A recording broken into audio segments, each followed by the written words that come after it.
Welcome back to the Neckbeard Experience Short. We got an experience from a flea market. So without further ado, here we go.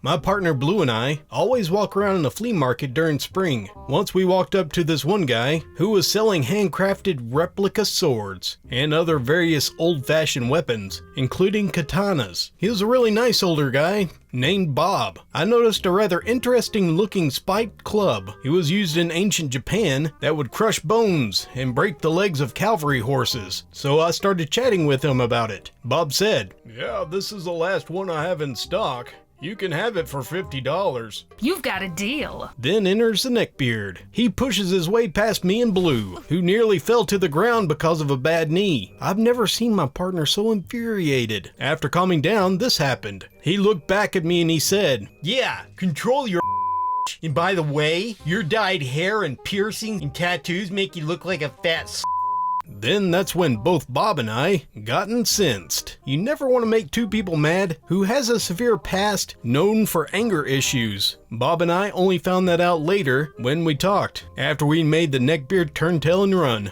Anyways, the Neckbeard looked around, looking at what the man had on display, and was asking the dumbest questions. Like for instance, "Can this sword unlock my Bankai? Will it glow when I summon my true potential?" Then he turned his eyes to the war club and said, "Oh, I see that you have slain an Ani." Now Bob, he was absolutely raging at this point. "I'm sorry, I only sell to people who don't smell like and Doritos, and that who are not rude to my customers." The Neckbeard's jaw dropped, and the Neckbeard said, "Well, I wasn't gonna buy anything from you anyway." He turned around and stormed off. But that wasn't the end of it. I bought the war club, and we went back to our truck, still being frazzled from the incident. I have a small truck from the late 80s, early 90s. Think the Pizza Planet truck from the Toy Story, and you'll have a good idea. Well, the Neckbeard's car was next to my truck. I only knew this because it had anime characters on it and My Little Pony plushies in the back window. He also had a Fedora air freshener that said "My Lady." This was a perfect time for revenge. I pulled out my screwdriver, the one that I kept in my toolbox, and I unscrewed his license plate.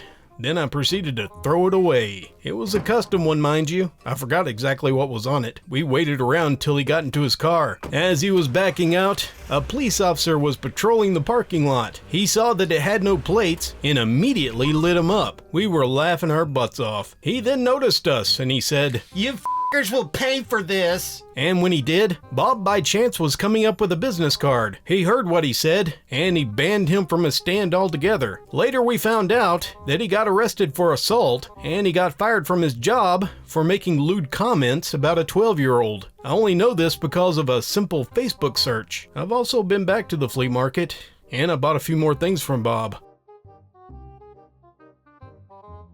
Thank you very much for joining me for this short Neckbeard experience. Even though I don't condone revenge, sometimes it can be pretty funny. But please don't try this. People with that attitude eventually reaps what they sow. Thank you again for listening, and I'll see you again soon. Until then, this is Dallas signing off.